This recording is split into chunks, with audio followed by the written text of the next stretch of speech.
Hoy nos vamos a meter con un tema que, bueno, nos toca a todos muy de cerca. Dar consejos. Uf, y tanto. Todos lo hemos hecho y a todos nos los han dado. Exacto.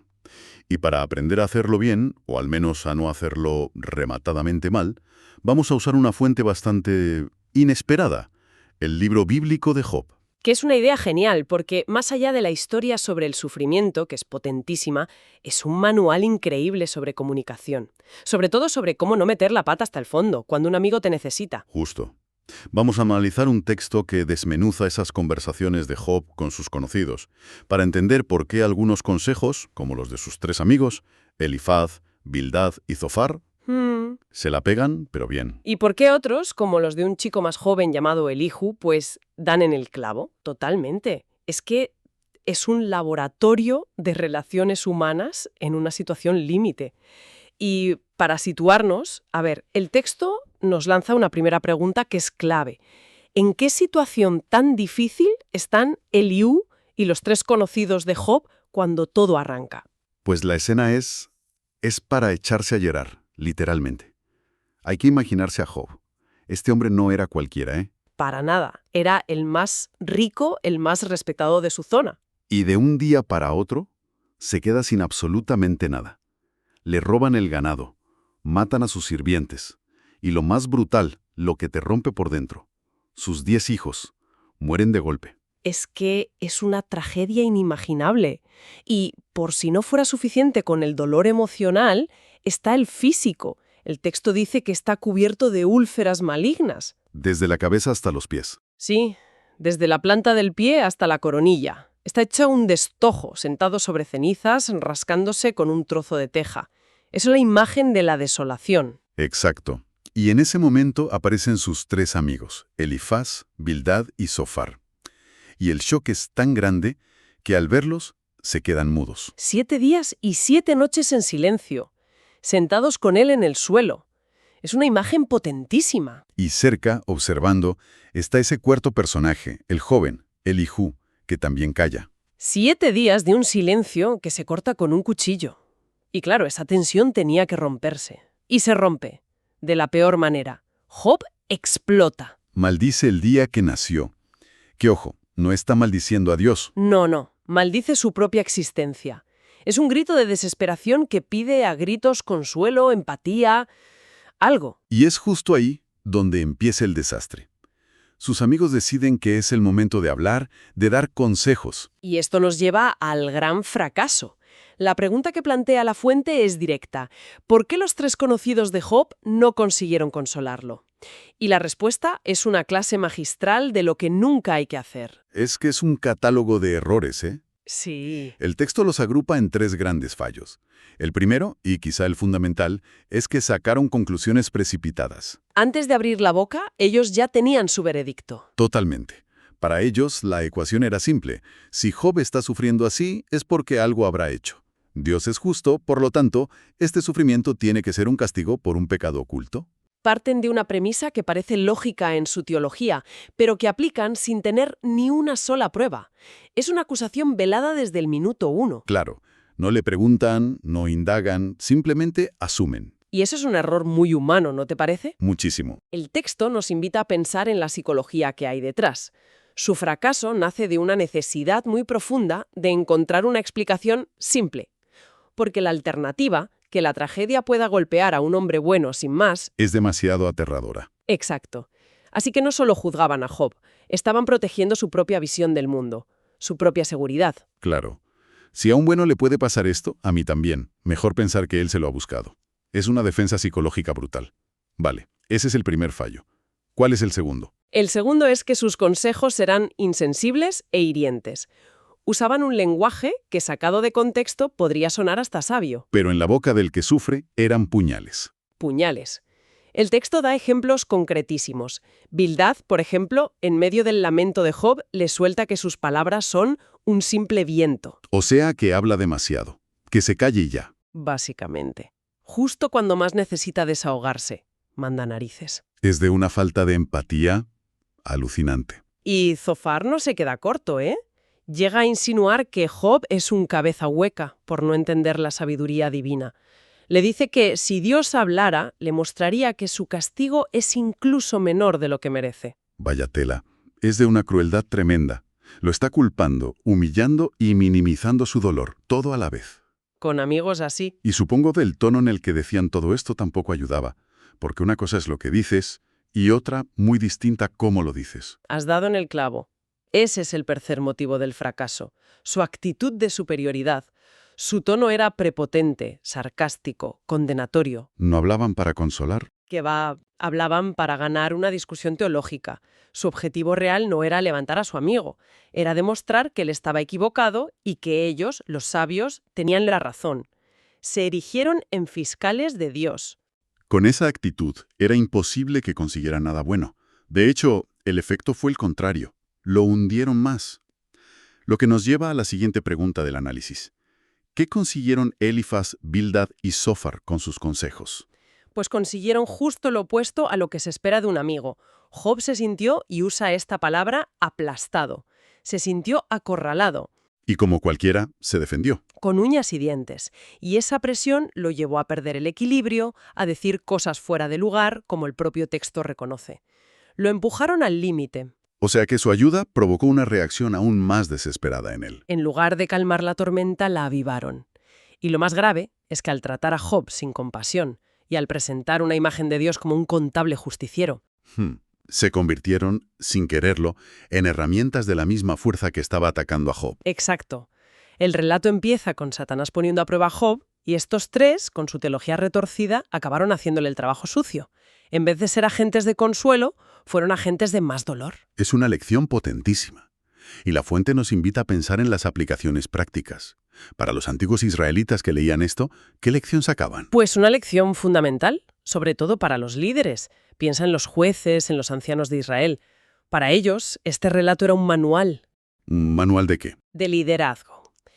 Les enseñaba la importancia vital de escuchar, de investigar los hechos antes de juzgar. Les gritaba, no saquéis conclusiones precipitadas y sobre todo a hablar con bondad, no con dureza. Pero no era solo para la élite, ¿verdad? Para nada. La lección era para cualquiera que tuviera que dar un consejo a un amigo o un familiar. El libro de Job se convertía en un mapa de los campos de minas que hay que evitar. Te enseñaba qué no decir y qué no hacer. Vale, traigamos esa lección al siglo XXI. Basándonos en ese fracaso, ¿qué errores debemos evitar nosotros al dar un consejo? La fuente lo destila en 3 lecciones clave que son un reflejo de los errores que hemos visto. La primera, asegúrate de conocer todos los hechos. No des nada por sentado. Exacto. No asumas que sabes por qué a alguien le está pasando algo. Escucha primero y escucha mucho. La segunda lección tiene que ver con la fuente del consejo, ¿no? Sí, el segundo punto es basa tu consejo en la verdad de la palabra de Dios, no en tu propia opinión o experiencia. Elifaz se apoyaba mucho en una visión que tuvo, en su experiencia, y estaba completamente equivocado. Y la tercera, que ya hemos comentado, es el tono. Quizá la más importante. Tercero, usa siempre un tono amable. Y aquí el texto destaca un matiz fascinante. A ver. Los amigos dijeron algunas cosas que, aisladamente, eran ciertas. El apóstol Pablo llega a citar una frase de Elifaz, pero el conjunto de su mensaje sobre Dios era falso y le hizo un daño terrible a Job. O sea Que la verdad dicha sin amor, sin empatía, se convierte en una mentira cruel, no consuela, destruye. la verdad dicha sin amor se convierte en una mentira cruel. Es para enmarcarla. Bueno, después de este maratón de malos consejos, la situación sigue siendo terrible. Job sigue desanimado. La pregunta es obvia. ¿Por qué seguía Job necesitando ayuda y cómo se la dio Jehová? Y aquí es donde la historia da un giro. Entra en escena nuestro buen ejemplo. El hijo, el joven que había estado escuchando todo en silencio. Esperó su turno, por respeto. Sí, por respeto a sus mayores. Pero llega un punto en que no puede más. Se da cuenta de algo que el texto recoge. La edad por sí misma no hace a alguien sabio. Ve el fracaso de los 3 y siente que tiene que intervenir. Y es interesante ver cómo se prepara. No se lanza sin más. El texto nos pregunta, ¿qué hizo Elijú antes de aconsejar a Job? Su preparación es una lección en sí misma. Primero, controló sus emociones.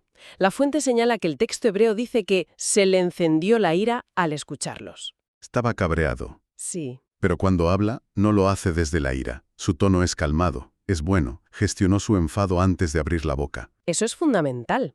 ¿Qué más hizo? Segundo, y esto es clave, mostró empatía. Le dijo a Job una frase que lo cambia todo. Para el Dios verdadero, yo soy igual que tú. ¡Boom! Ahí derriba cualquier barrera de superioridad. Se pone a su nivel, de igual a igual. Y tercero, demostró que había escuchado de verdad. Resume las ideas de Job antes de decir nada nuevo. Le deja claro que le ha prestado atención. Solo con esa preparación ya ha creado un ambiente completamente diferente. Ha preparado el terreno. Y una vez hecho esto, ¿cómo aconsejó Eliú a Job? Su método fue tan importante como su mensaje. Primero, fue respetuoso. Se dirigió a Job por su nombre. Puede parecer un detalle tonto, pero los otros tres no lo habían hecho. ¿Humaniza a la conversación? Muchísimo. Y segundo, fue dialogante. Le ofreció a Job la oportunidad de responder. Le dice, habla, que quiero oír tu justificación. Convierte el sermón en una conversación. Y por último, su objetivo no era derribar. No era construir, fue constructivo. Le advirtió con cuidado sobre algunos de sus argumentos. Sí, pero inmediatamente cambió el foco. Le recordó los atributos positivos de Dios, su sabiduría, su poder, su justicia y sobre todo su amor. Lo reorientó. Lo preparó para que pudiera escuchar la voz de Dios mismo, que es lo que ocurre justo después. Eliú fue el telonero perfecto. Es un contraste extraordinario. Y de nuevo, la fuente nos pide que pensemos en las aplicaciones. Para nosotros hoy, la pregunta es directa. ¿Cómo podemos imitar el ejemplo de Eliú? A ver, la fuente lo aplica especialmente a quienes tienen un rol de consejeros, como los ancianos de una congregación. Nos enseña la importancia de hablar con cariño, sobre todo con personas que están angustiadas. Y propone un escenario muy práctico. Me encanta cuando hace eso. Vamos a verlo. Imagina un anciano que visita a una hermana de la congregación con depresión. Ella sigue cumpliendo, va a las reuniones, pero le confiesa, no soy feliz, estoy vacía. Una situación muy real, por desgracia. Pues aplicar el método de Eliú significaría, primero, comprender. El anciano no soltaría un versículo de memoria, se sentaría y haría preguntas amables. ¿Desde cuándo te sientes así? ¿Hay algo que te pese? Escucharía para entender la raíz. Diagnosticar antes de recetar. Exacto. El segundo paso sería animar. Buscaría cosas positivas por las que felicitarla sinceramente. Admiro tu perseverancia. Estar aquí luchando cada día a pesar de cómo te sientes demuestra una fe increíble. Validan su esfuerzo. Y solo entonces el tercer paso. Usar la Biblia como un bálsamo, no como un martillo. Una vez que tiene una visión más completa, podría decirle, entiendo que te sientas así, pero déjame recordarte cómo te ve Dios. Para ayudarla a convencerse a sí misma, no para imponerle nada. Justo, es un proceso de escuchar, validar y luego, con mucho cuidado, guiar. Es que la diferencia es abismal. En resumen, si destilamos las lecciones, son increíblemente claras. El libro de Job, visto así, es un manual práctico sobre comunicación y empatía. Totalmente. Nos enseña, por contraste, el enfoque destructivo de Elifaz, Bildad y Zofar, basado en suposiciones y orgullo. Frente al enfoque constructivo de Eliú, que se fundamenta en la escucha, la empatía, el respeto y la amabilidad. Exactamente. Has resumido perfectamente el núcleo de la fuente. Y para terminar, me gustaría dejar una reflexión que nos sugiere todo esto. Adelante. La próxima vez que pensemos en Job, quizá podríamos intentar releerlo no solo como una historia sobre el sufrimiento, sino como este manual sobre comunicación humana. Y esto me lleva a una pregunta más amplia, para que cada uno se la lleve a casa. ¿Qué otras lecciones atemporales sobre cómo escuchamos, cómo juzgamos y cómo ofrecemos apoyo podríamos descubrir si volvemos a mirar relatos antiguos que creíamos conocer de memoria, pero esta vez con otros ojos, buscando el factor humano que hay en ellos?